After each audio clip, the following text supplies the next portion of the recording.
Hey, Dave Melinda here, Positive Polarity Podcast. Hope things are going awesome for you. Every week, I try and find these people that are going to rock your world.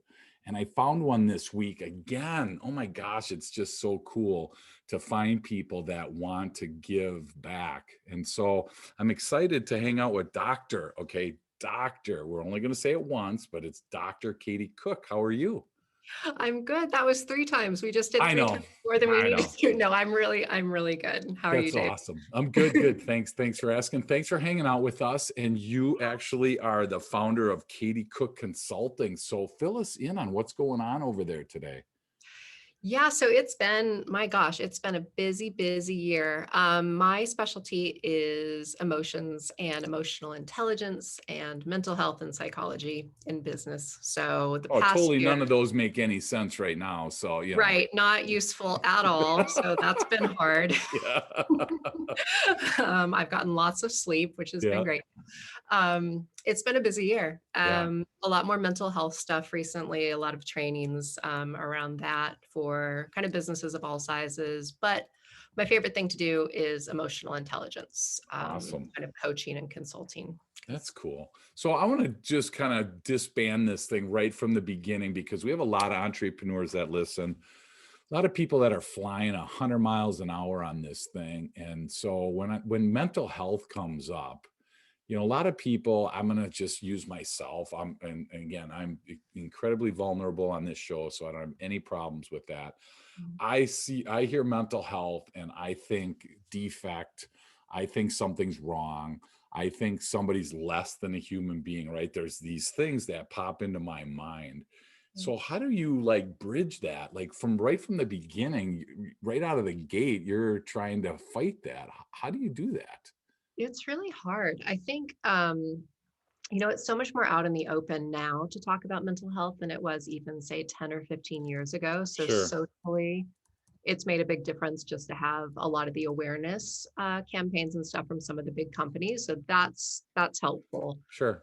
First thing I tell people, actually, I just did a training about this a few days ago or last week, and I start with this myth that mental health is this binary thing, right? Where you're mentally healthy or mentally ill. Whereas the kind of truth of the matter is that mental health is a spectrum. And some days we have great, amazing mental health when we're like, singing and there's rainbows and bunnies and stuff. And other days it's hard and it can be, dire. And sometimes that means a diagnosis. Sometimes that just means, struggling to get out of bed some days, or Sure. having it affect your, day-to-day life, or getting annoyed more easily, snapping at people. Like it's just this fluid spectrum that goes back and forth Okay.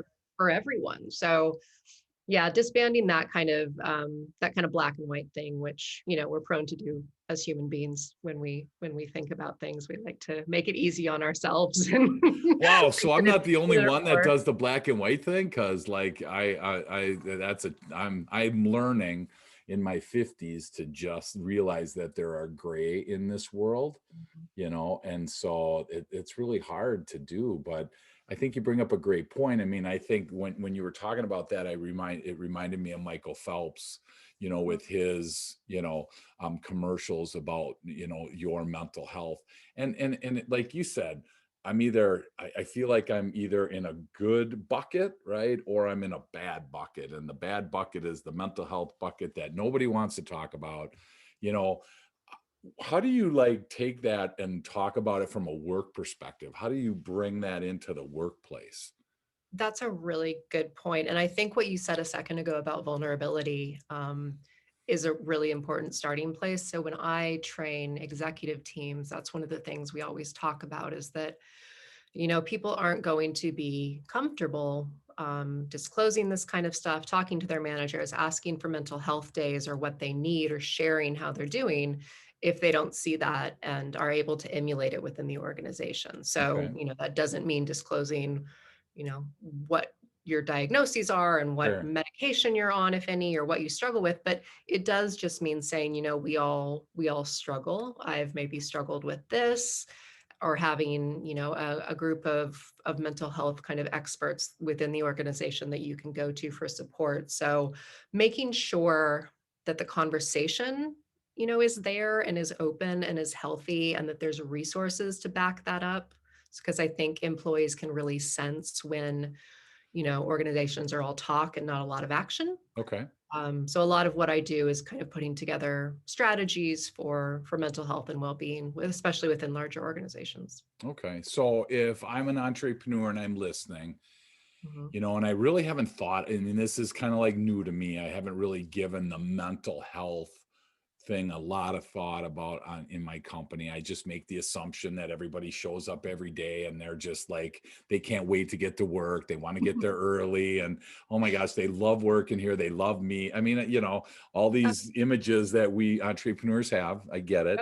yep. But if I'm in a situation, Katie, where I haven't really thought of this before, where's the starting point for me if I just want to, the 101 basics, where would I start?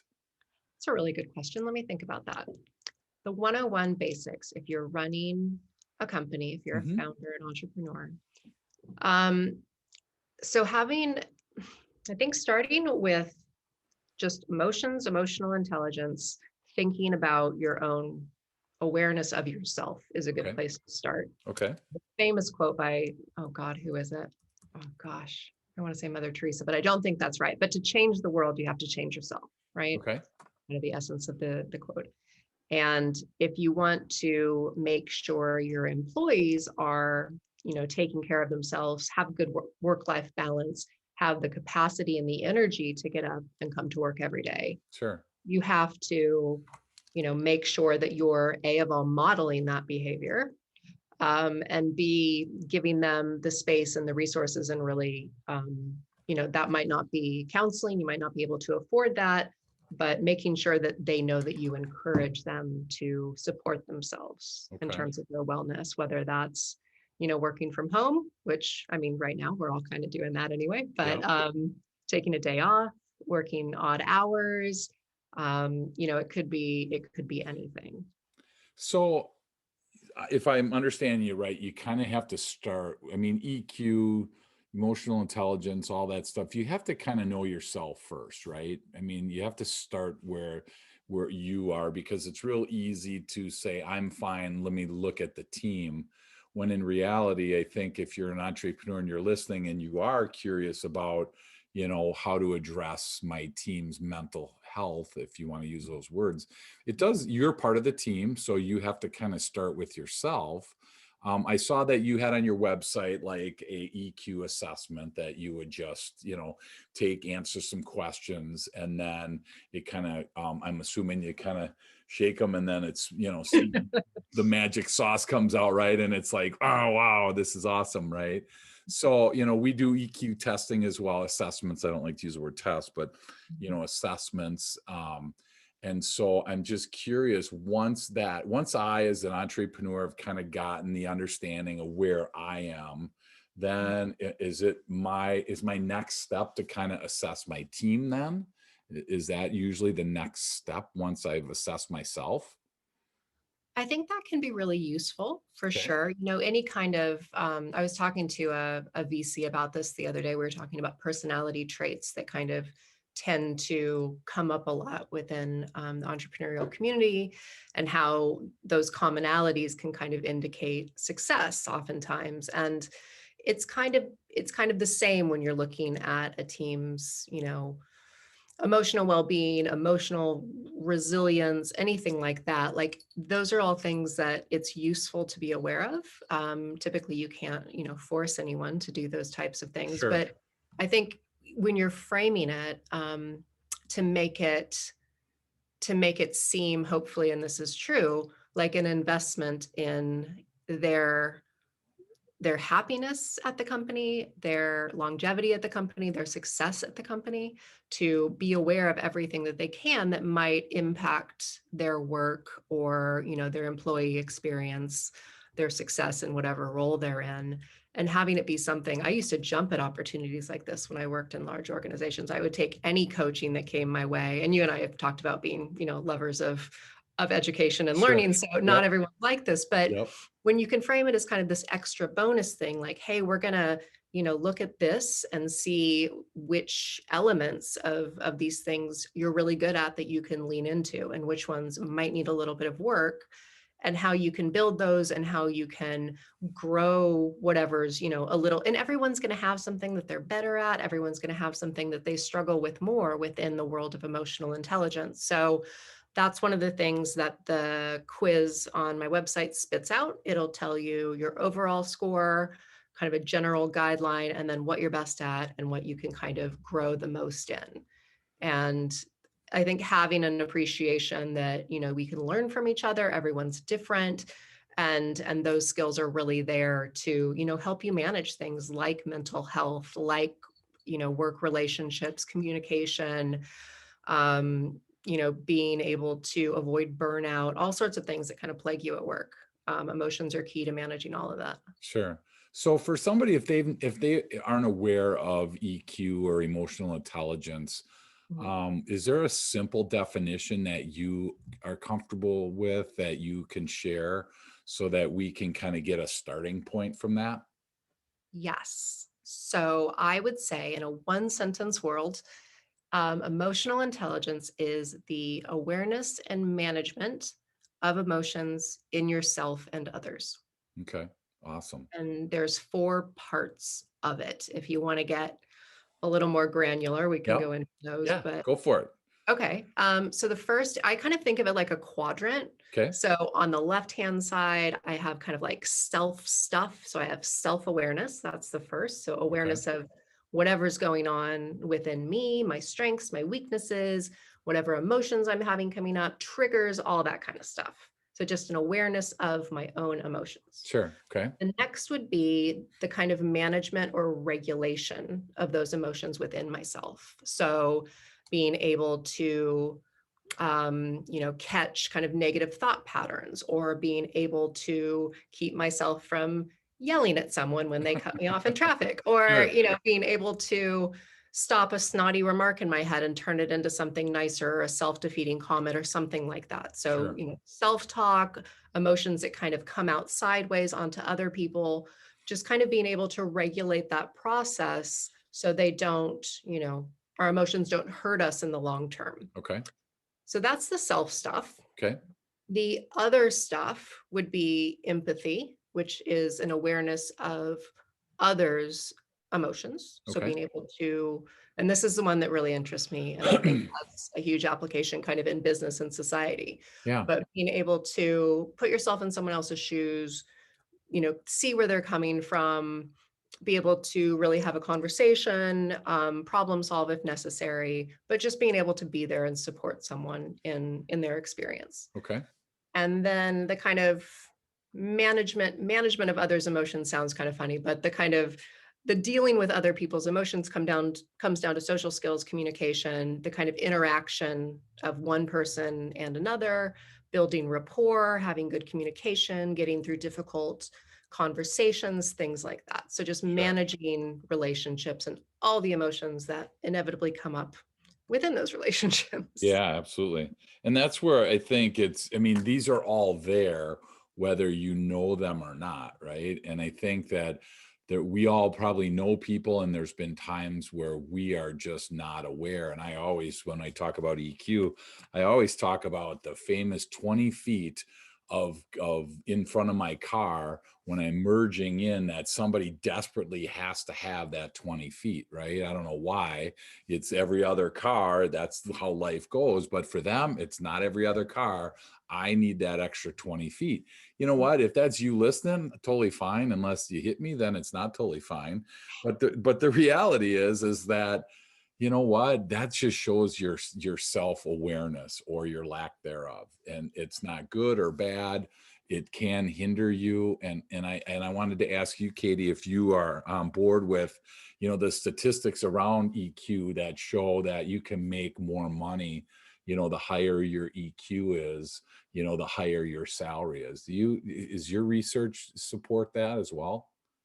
It's interesting. I think every kind of intelligence is its own kind of, beauty or gift. And, one I don't think is better than the other. I do think it's really interesting, and it to me kind of makes intuitive sense that to get ahead in business, which is very relational, very social, very collaborative by nature, especially if you're a founder, right? Like so much of what your company is comes back to people's perception of you and your relationship with, Sure. with your customers and with your employees and society. Yeah. Um, but yeah, I think it really it does seem to be quite true. And that's not necessarily the reason I do it, but it is like the reason I teach people this, but it is a nice kind of offshoot, right? And a nice bonus. The Sure. reason I'd like to do this is because I've seen it make people's work environments more enjoyable and happier and their Sure. relationships Yep. better and more solid and more kind of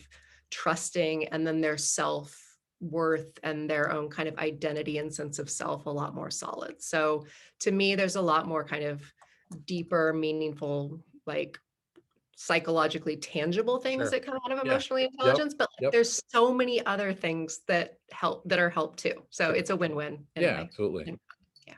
I mean, if you're driven by money, then I had you at that, right? Right. Hey, but Right. and again, I don't think there's a right or wrong what drives people. Everybody has a different motivation to do what they do. You know, I love the quote from one of your clients, and I wrote that down, and I really think that this is so cool when it says Katie uses her knowledge of psychology in an extraordinary way. Paraphrasing, our organization is happier, healthier, more productive, and effective. Mm. So I think that's so cool because I think about it. And if I'm listening to this podcast and I want a happier group or a happier company, happier customer, happier me, Mhm. healthier, more productive and effective, I mean, I'm going to be like, okay, I'm interested in those. So tell me what do I have to do, right? And I think that's what's really special about this is that us as business owners and entrepreneurs, we're always going, like I said, so darn fast that so often we don't have time to stop. And every Yeah. time that I have a guest on the show and they say slow down, I'm like, don't say that because people are turning off the, they're stopping the podcast right now because it's like that's not what they want to hear. The Yeah. reality is, I get it. We need to slow down at times. So, when you think about if you're listening and happier and healthier and more productive and effective, if those are important, then you know what? That's why we're here. And that's why Katie's here to be able to put structure to that. It's not like she just sprinkles magic dust. Maybe it is, but I don't think you just sprinkle a magic dust and it magically happens. There's work that needs to be to be done. Yeah. And that's what I think is so cool about this. So I'm glad you put that on your website. Do you remember who that is? And do you remember that situation? I mean, is there anything that you feel comfortable, sharing about that? Sure. Yeah. So I it's interesting because mostly my focus, my book that I wrote a couple years ago is on the tech industry and the psychology of tech. So mostly I work with tech companies and mostly I work with men. Okay. And this happened to be an organization fairly small, not tech, and all women. And I sometimes I get contacted by people like that, and I think, well, they seem to be doing a pretty good job. They seem really nice. They all get along. Like, Yeah. what's What the the heck did problem you here? need me for? Yeah. Yeah. And, in talking to people, I think this kind of brings me back to something that I always focus on for myself as well, because it's some emotional intelligence, mental health. That's something that never stops. Like you don't stop working on that. You don't get a prize and graduate. It's a lifelong kind of thing. And to your point, a lot of people don't do it because it's really, really hard work. Yeah. And these women saw that they could, work more effectively, that they could get along better. They weren't particularly good at having difficult conversations. So we did a lot of work around that. And 6 months later, their business runs very, very differently from their perspective and from mine tangentially, which helps the actual day-to-day, realities of work go a lot smoother, right? It Yeah. helps things like turnover. It Yep. helps things like sick days. It helps all these types of things when you can kind of have this, trusting, communicative, emotionally healthy place to be. And we spend so much of our lives at work Right. that that's something I want for everyone.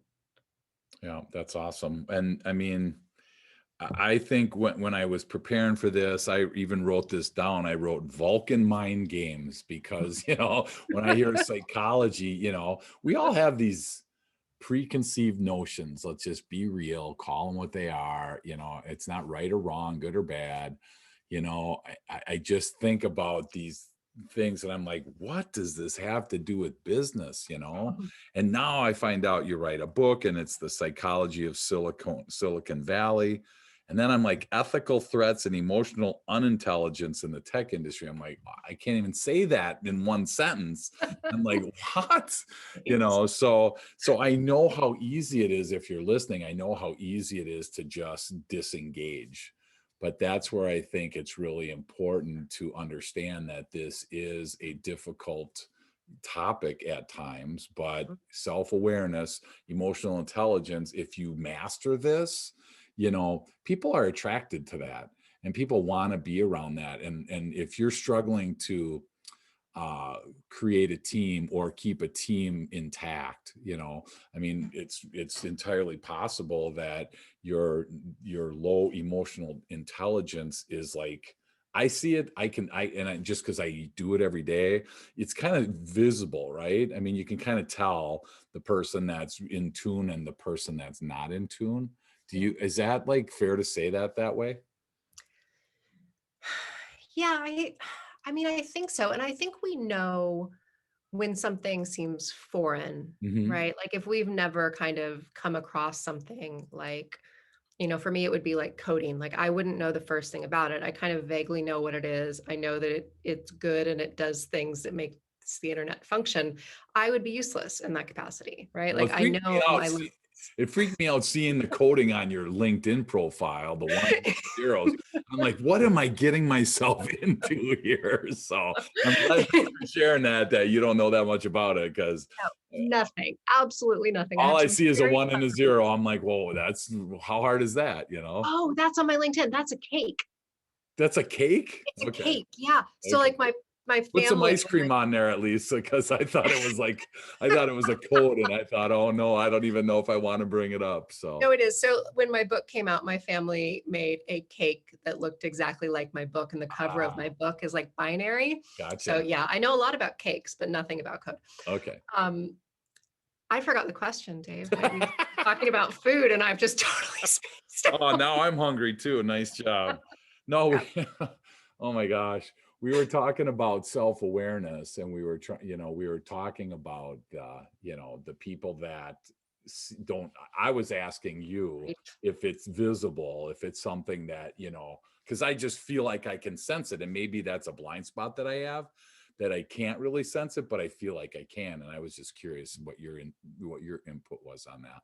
Yeah, I think as a whole, it's hard to say, oh, this person, I can tell they have really high emotional intelligence, or this person, maybe not so much. But I think when you start kind of breaking down and learning the four different types of emotional intelligence, it's pretty clear what people are, really good at and what people struggle with. So Yeah. one thing I work with, I do coaching with founders a lot to work on social skills because it's really important that they're able to build rapport with investors and with, potential employees or colleagues or whatever, be able to communicate well, be able to converse, be able to build rapport, all that stuff.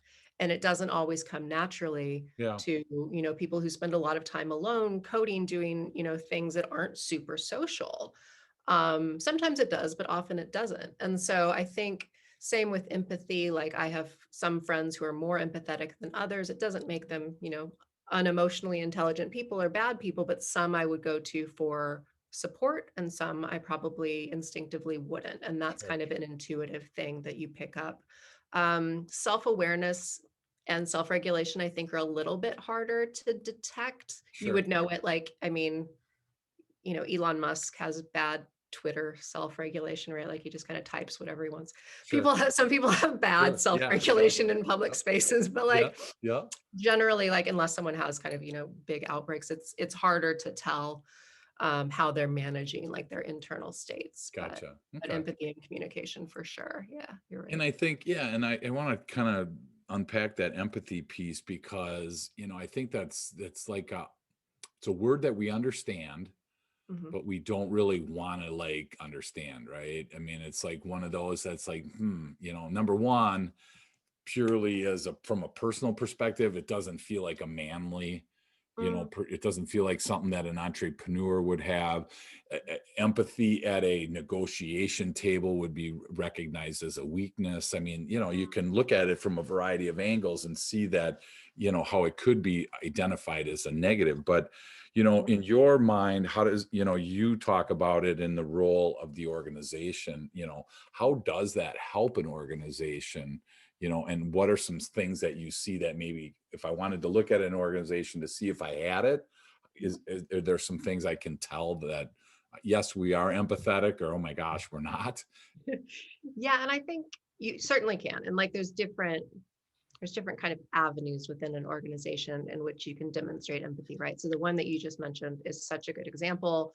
You're in a negotiation, you're working with another company or a client or whatever, and if you are hard fast in your own experience, coming from your own perspective only, completely blocked off from the other person and their needs, you're going to have a less probably conducive result than Okay, what you want. sure. And this is something that negotiators, like hostage negotiators, or any kind of professional negotiator, will tell you, is that you Yeah. really want to connect with the other person. And one of the best ways to do that is to be able to see where they're coming from. And Okay.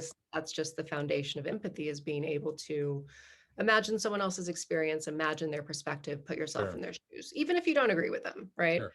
Um, with employees, I think empathy, when you kind of can appreciate where the people that you're supposed to be serving and leading are coming from, when you care about their needs, when you want to know about their experience, know what can be better, that builds trust within your organization, right? And that doesn't mean you roll over and do everything that is asked of you, Sure. but it does kind of give you this unique approach to problem solving, where if the needs of either your employees, or the next thing I was going to say was your customers, Yeah. you really can come at it not from your perspective, but from kind of this collective problem solving mentality, where everyone's needs get met more effectively, and your business grows both in terms of the health and the productivity, if people are happy and healthy and wanting to be there. Yeah. They're not taking sick days, they're not leaving, it costs so much to replace employees. Sure. um,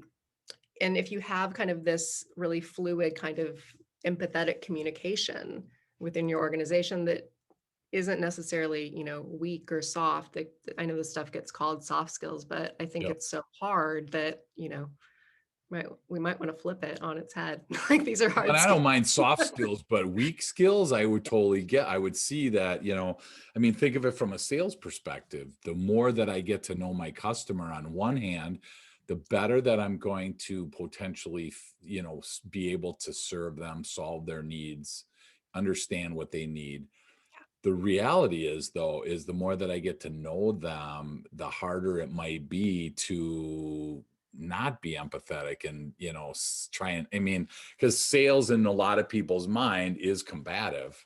You have your money and I have my product, and I'm trying to sell it to you for as much as possible. And you're trying to buy it from me for as little as possible. If you just look at pure, sales without any of the relationship building and selling. Yeah. So, that's where I think empathy can get muddy water in the muddy part, because it's like, man, I want to help, but I can't give it away for free. I mean, this is the problem that I have, is I help people all the time, and I should charge them, and I don't. And I don't care, because I'm not motivated by money.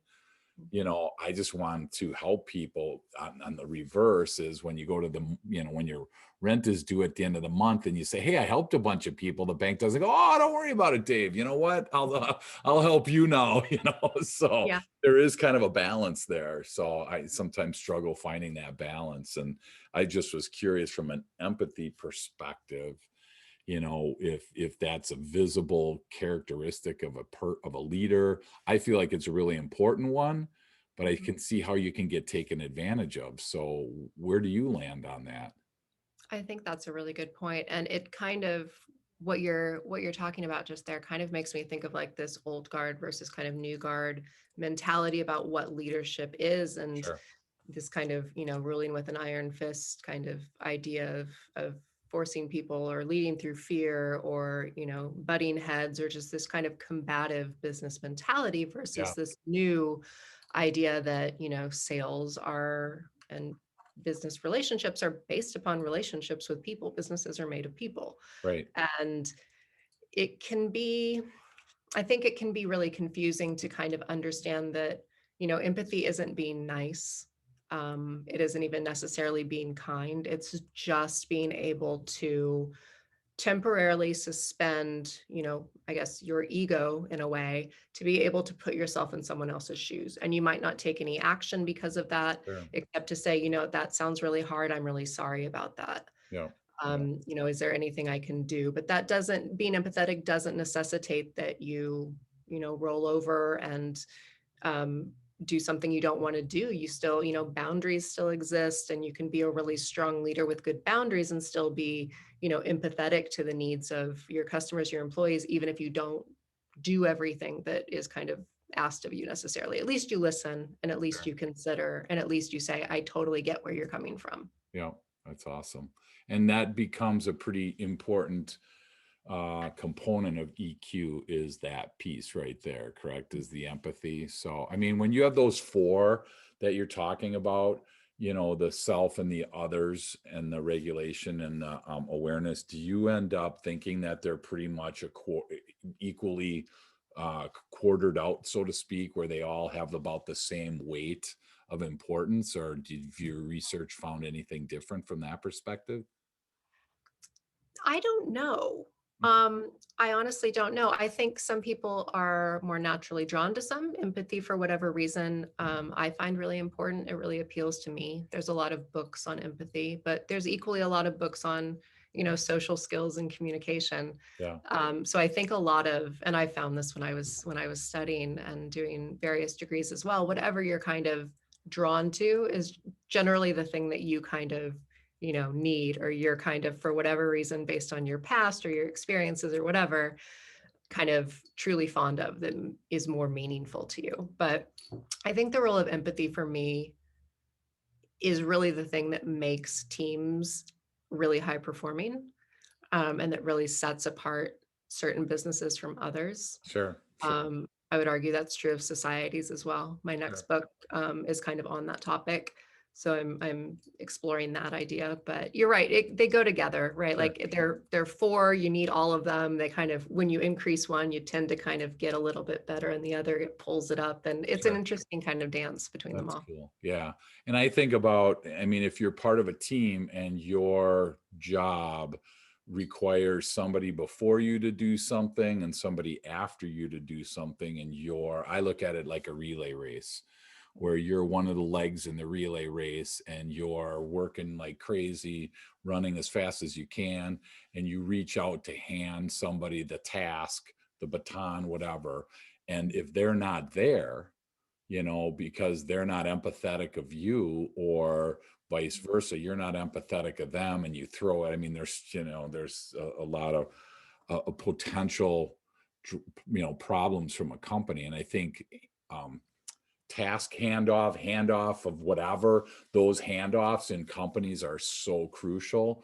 And when they're not done effectively, there's just so much waste and unfortunate damage. And even in a relay race, if you drop the baton, you're done. You don't get a chance to pick it up and restart the race. I mean, you're done, and you have this 20-yard spot where you can hand off, and if you miss in that handoff, you're done. I mean, there's the handoff is just so crazy.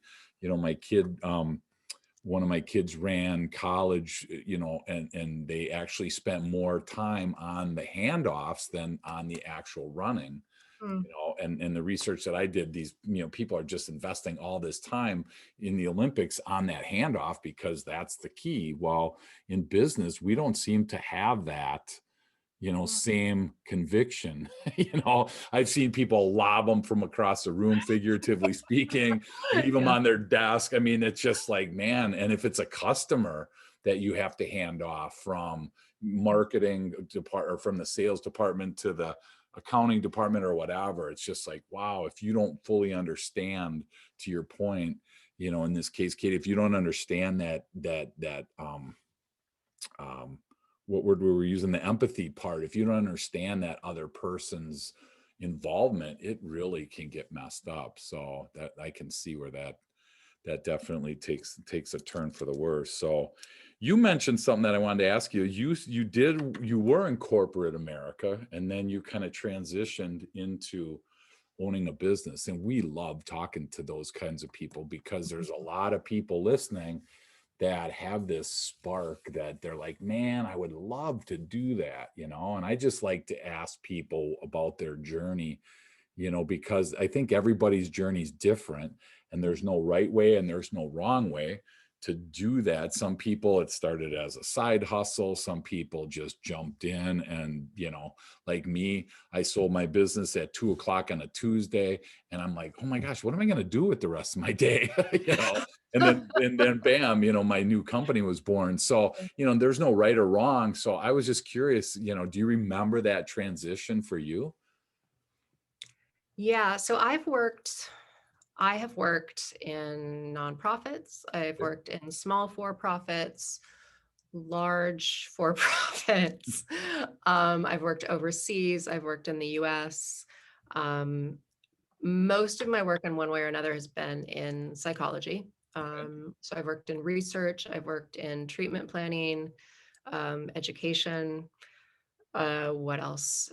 And then within that, like different specialties as well. So eating disorders, grief, medically unexplained symptoms, pediatrics. Like I kind of have this hodgepodge, which I used to think was a really bad thing, um, of experience. And after I finished my You're PhD. like 20 years old. I mean, come on, seriously.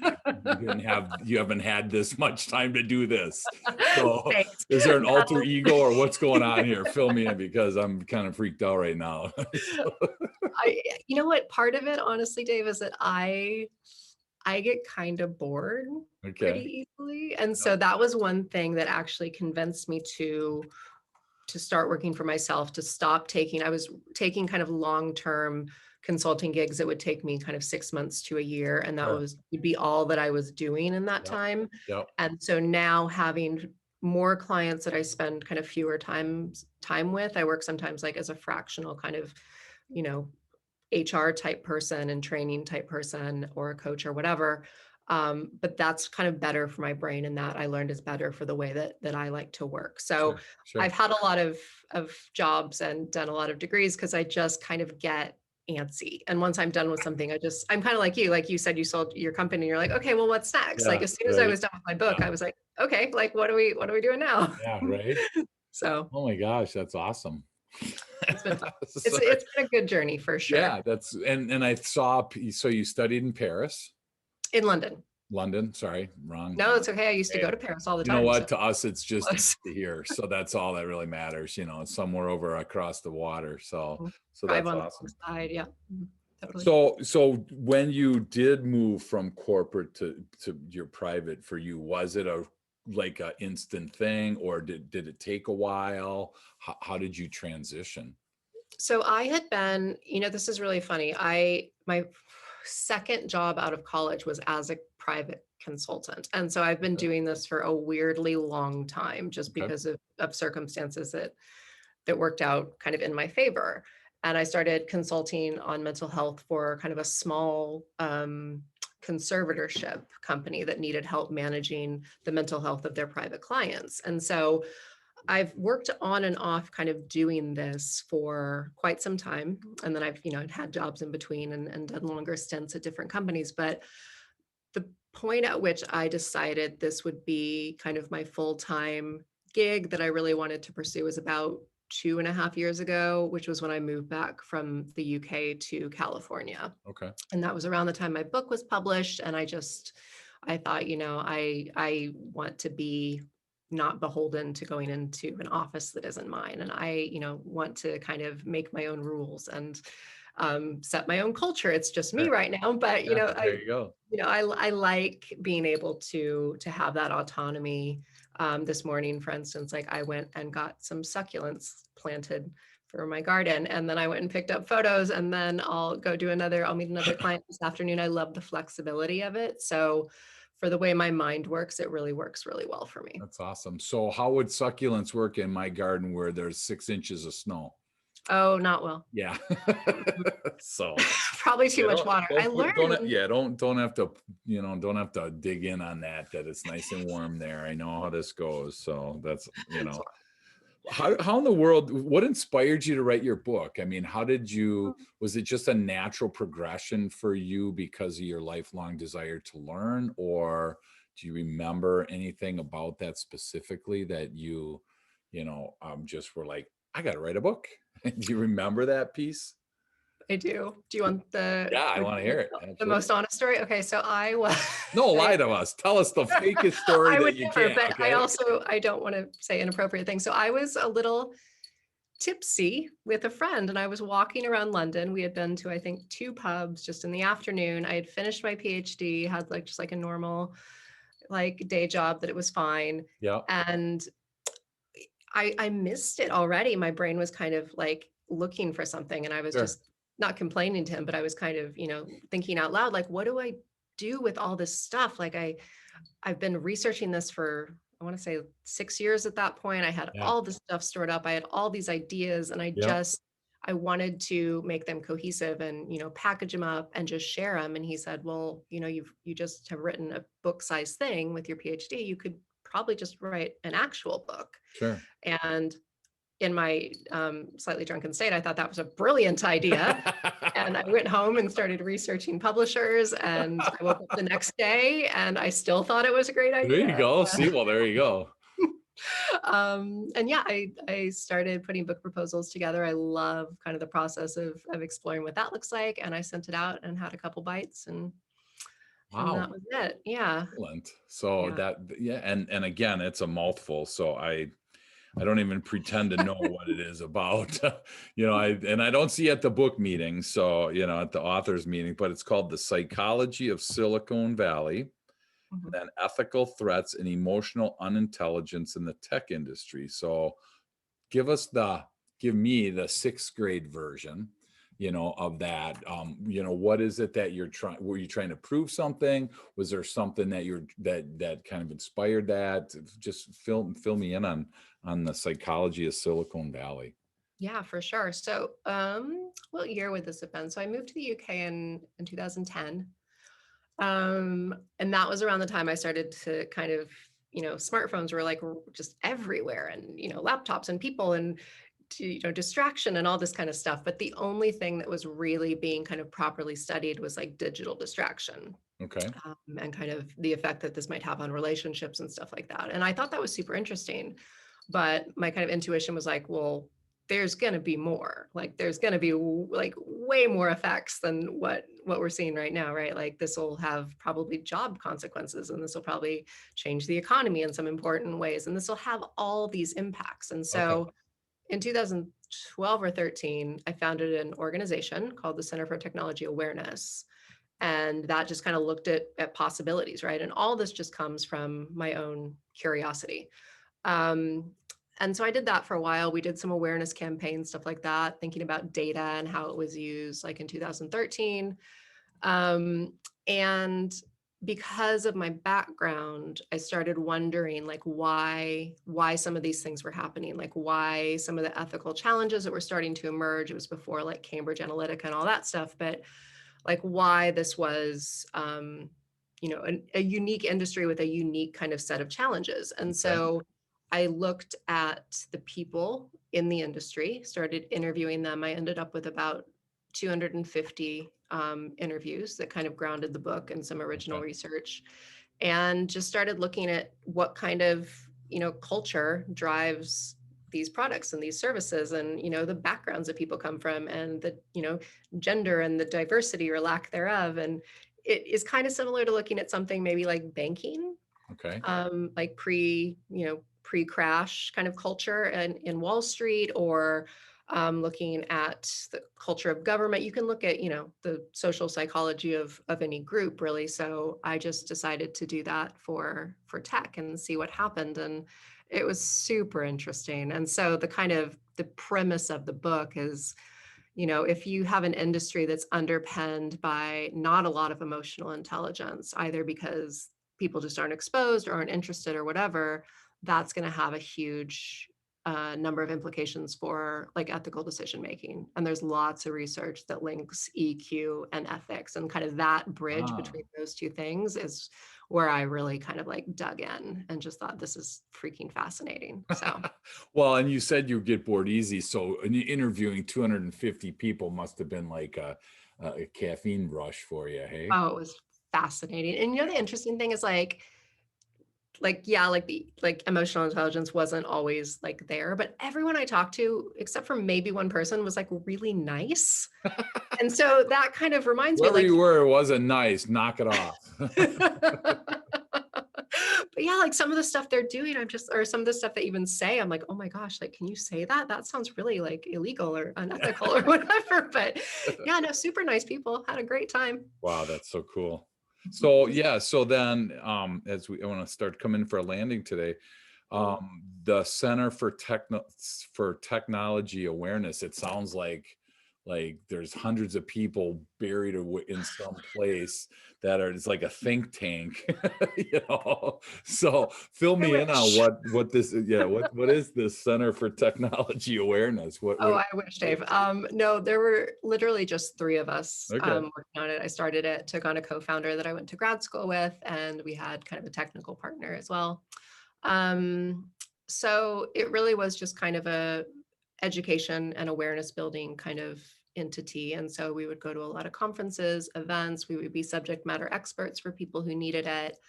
Back before a lot of these issues were really talked about. And one of the main things we did, which unfortunately I don't have too much time to do anymore, are like school programs Okay. for middle and high school kids, especially around like bullying and addiction and grooming and just all that kind of stuff that keeps kids safe, really. So how does the technology piece fit into the bullying or that? I'm curious where's that connection there? So basically, like I was thinking about this today. Questions like things or questions that you would answer one way, or situations in which you would behave in one way in person are just totally different online, Oh, right? okay. Gotcha. And we see this even on I'm on a new social platform called Telepath. It's like a new kind of social network, and Hmm. their ideas just be kind, share like good information. Um, and so even on a site that is based on kindness, you're gonna have people, act in ways they wouldn't in the real world. And Sure. so, kids who might have faced bullying at school, I got bullied a little bit as a kid because I was overweight. Like I can't imagine having to deal with, people having kind of loose fingers and not having the ramifications of, Yeah. having to see someone's pain when you say something to their face. It makes you very free with Sure. how unkind you can be to others Yeah. online. So the bullying piece is really dark. And one of the best things I think we do is not necessarily even teach kids how to deal with bullying, which is super important when they're bullied, but teach kids how to avoid bullying others and what that might mean. Because basically, and this is true on Twitter and everywhere else, if someone's being unkind, it's generally because they're unhappy themselves, right? Or Yeah. they're Yep. having a bad day, or they're in a bad place. And Right. so taking care equally of the bulliers in addition to the kids who are bullied was one of the kind of places that we came from with that. Okay. Well, Mhm. so I got a question and then I got two more. So I got three more questions and I'm going to let you go, I promise. Unless this comes up with another question. But, I think about my next book is on business blind spots and Mm, talking about, the things how do you possibly know about your blind spots, right? mm, So in a bullying situation, in whether it's at work or whether it's in life, wherever it is where there's hostility or there's no happiness, no healthiness, no productivity, no effectiveness, right? Where you have this issue where there's a problem, mm, I ask myself the question and I try and ask the group the question, one of two things. Again, you're black and white. This is me showing you my black and white. Is it a blind spot where somebody really doesn't know that they're doing it? Where where you could potentially say, hey, what you just said, was that really what you meant, or did you really want to say that, or do you think that was appropriate? There'd be Mm. people that said, what are you talking about, right? It was literally a blind spot for people. So there's that camp, but then there's also the camp of people that do wake up in the morning, and their whole goal is to be mean to somebody. Mm. And so I guess my question is how does the blind spot thing, are there people that really don't know that they're doing some of this stuff? I just want to kind of get your feel from a business perspective. Is that going on, in your mind, in your research? Do you think that that's going on? Yeah, for sure. So I think that's a really fair way to characterize it, right? There's kind of, we would call it in psychology, it would be kind of like unconscious blind spots or things that we're really just not aware of. And one of the goals of therapy, really, or the kind of therapy that I'm trained in, is to kind of make your unconscious and all the stuff that you carry around with you that you're unaware of more conscious. So to build your consciousness and to kind of dig through some of the darker, more painful or uncomfortable things that Yeah, inform sure. being mean or lashing out or even crying uncontrollably or whatever it may be. Right. um, and then the camp that really does kind of have an awareness, like I just want to shame someone online, or I Yep. want to come to work and Yep. make someone as miserable as I am because I Absolutely. feel really bad. Yep. Those are, I mean, I guess there's a level of self-awareness there. Mhm. It doesn't seem to be making a difference, I guess, if it's that Right. kind of far. Yep. I would say the people in the middle of that bell curve are where you would probably find the most self-awareness, Okay. because that would be where you probably see yourself doing those things that are maybe mean or inappropriate, but you have this kind of awareness of, ooh, I don't actually want to be doing that. Like, how do I stop that? Like this Sure. awareness, oh, that didn't feel good. I feel not like the version of myself that I want to be. Right. Um, but yeah, certainly self-awareness is, really highly informs kind of how people treat each other. Because if you're not aware of what's going on in yourself, there's no way you're gonna, have the capacity to be empathetic and wonder or be curious about someone else and how they're feeling. And I think that brings up such a good point. I wish we could unpack this. If you're listening as a leader and you have these people on your team that are, and I don't even want to label them, I'm just going to use disruptive, right? Whatever that looks like. There are people that literally don't know that they're doing it. And there are people, to Katie's point, that do know they're doing it. And so I think that's really an important distinction to be able to determine up front, because it's hard to be upset or terminate or have a negative consequence to somebody that doesn't really know that they're doing it. Now, Mhm. if you inform them that they're doing it and they tell you to pound sand, or they tell you, too bad, this is who I am, you know what, then you have a different situation that you have to deal with. The hope is it's like, oh my gosh, I didn't even know I was doing that, right? And if you get that type of response, I think you have a much higher likelihood of success on the back end. And Mhm. so I think your self-awareness and your your self-regulation is, rather than jump on somebody, do some investigation first to Yeah. be able to determine what's really going on. Because it's easy. I'll never forget when I was a kid, my first job was at Shakey's Pizza, making pizzas. I was like 15 years old, and I'll never forget, we made our own dough and they put them in this 65-gallon drum. And every couple hours you had to kind of pop it down with this stick. And the stick was probably about 2 feet long. And it didn't take us long, Katie, to realize that we could make a ball out of the dough. And that was a really good baseball bat, right? And we were playing baseball in the back, and everything, life was great until the manager came back there. And it's like, what are you guys doing? Right. Well, I tell you what, it wasn't, I could have said, what are you talking? What? I didn't do anything. Right. I mean, it'd been pretty easy to do it that way. That just doesn't fly anymore. So if that is, if you're aware of something going on in your business, I would suggest saying something, but doing it in a way where you're inquisitive rather than accusatory. And you can figure out the next step after. So I don't know. What are your thoughts on that? I think exactly what you said is key, like the curiosity that you bring to it rather than the kind of, desire to punish or shame or, you know, do deal with fear or consequences or anything like that. If you can kind of approach it in a kind way. And one of the first things they teach you when you start counseling is something called unconditional positive regard, just kind of like unconditional love, but like dialed back a few notches because you're not gonna love everybody, but you can treat Unconditional that. love with an asterisk by it, right? Yeah, exactly, like unconditional love light. Yeah, kind And of.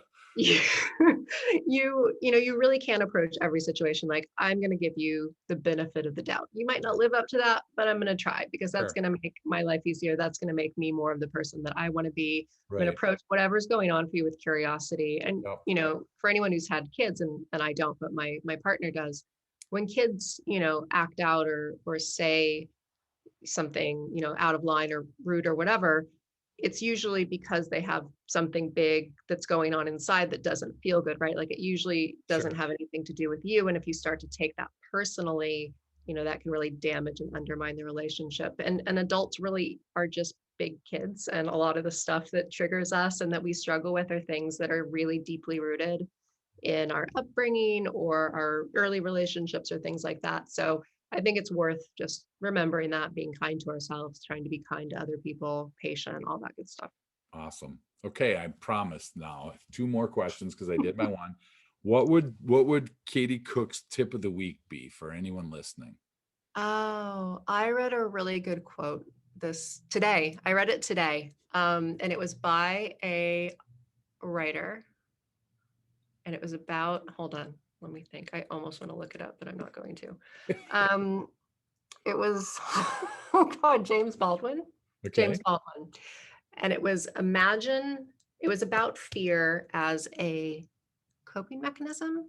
Okay. And the idea was, I'm gonna butcher it. It's not gonna be word for word. So That's all just right. okay. Um, the reason people cling to their their hate, sorry, not their fear. The reason people cling to their hate so vehemently or strongly or whatever is because there's a lot of fear that what is under hate is a lot of pain. Hmm. And so I really, it's more eloquent when you read it by him, but you know, we avoid a lot of stuff because it's uncomfortable and because it's painful. And whether that's a difficult conversation Sure. or, Yep. I just read a book called Good and Mad by Rebecca Traister, which is about women's anger. Women aren't super comfortable being angry, usually as much as men are. Yep. Um, it's less socially acceptable or seen as less socially acceptable for us. And when you get through those emotions that you really don't want to get to, you avoid them because what's on the other side is really hard and really Yeah. painful. And the thing that kind of then made me think of, this isn't a tip, by the way, I'm just rambling at this point, but Brene Brown, I don't know if you've read her at all, Mm-mm. but she is brilliant. And one of the things I really love that she says is that you can't, numb selective emotions. You Hmm. either kind of numb all your emotions and you Gotcha. don't really get to experience any of them, Sure. good and the bad, or you just kind of you dive into it and you learn to sit and in uncomfortable spaces from time to time and to grow and develop resilience because of that. Sure. And then you get to experience all the good stuff. Sure. So the thing about clinging to hate, I think we see that now, in society even more than in business, and division and people, Yeah. just Wow. unkindness in general. So I think that was really interesting and thought provoking for me this Wow. week. That's cool. Thanks for sharing that. So here's the last question. If you thought that was tough, so what's one thing that most people don't know about you that you feel comfortable sharing? Um, let's see. Um, I mean, I have some quirks that are fun. Like I love Harry Potter and Taylor Swift, and I hate melted ice cream and I hate nuts and chocolate. But My God. I will give you a more I will give you a more vulnerable, authentic one. Hey, those are good. Whatever works Those for are fine you. too. It's all good. Um, so the reason I do this, and I've just kind of recently started to be more open about this. The reason I do the work that I do is Yeah. because I needed it when I was a kid. So I was raised in a kind of abusive, neglectful house, and I didn't get to express emotions. And I kind of had to learn how to do that a little bit later in life. Sure. And when I was 16, I had a car accident where someone passed away. Hmm. And I really leaned on therapists and really emotionally intelligent people to help me develop the skills that I needed to Yeah. get through that. Sure. And I've kind of spent my life kind of figuring out, and it's become kind of my life's work to learn to work with emotions, Yeah. whether they're good or bad or scary or, what have you, to get to whatever's on the other side and to help Sure. kind of develop this life that you want to live and be the person that you want to be. And without doing that work, it's really hard to get to either of those Wow. places. So that's what I now am kind of privileged enough to help other people do, either at work or in their own lives, or, I don't, pick and choose my clients, but I'll help anyone if they're interested in this kind of stuff. But that's kind of my mission, my goal Wow. at this point. Well, thank you for sharing that. So, Yeah. if people want to learn more about you, if what they've heard today kind of sparks something inside, they want to reach out to you, Katie, what's the best way for them to, connect with you? Probably website. So Okay.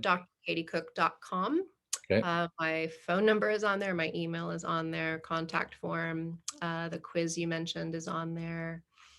What else? I do free consultations for anyone who wants to kind of learn more about emotional intelligence and coaching. Yeah. You talked Uh, about a free mini coaching session. So 30 minutes, most afternoons from like 2 to 4 Pacific time. There's Excellent. slots. Yeah, they're really fun. And it just gives people a sense if it's for them or not, or if it would be useful. Sure. Awesome. So if this did, scratch the itch, so to speak, or, create a more curiosity, please, jump on that website and, get a 30-minute chunk of her time. I mean, there's so much here. It's really hard to unpack in a short amount of time. But there, again, something is probably gnawing at you right now, and it's real easy to click this off and move on and go about your day. I totally get that. You know what? If just, do yourself a favor. It's really, this is about you. If you're listening, this is about you and how to help you, work through some of the issues that are there. For so many people, we want to work through everything on our own. We don't need anybody. I was raised, I don't need anybody. I'm an only child. I don't need nothing, right? In the end of the day, we all need somebody at certain times to do something. So maybe this is your day, maybe not, fine either way. But it's just cool to each week be able to bring these fantastic resources, from today, having a PhD on this call is just fantastic. So thank you so much for indulging us and hanging out, and appreciate your wisdom. And as always, I got a bunch of notes. I got a bunch of work to do. So thank you so much for making me do all this work now. I got all this personal work that I got to do. So thank you again so much for hanging out with us. It was 100% my pleasure. Thank you.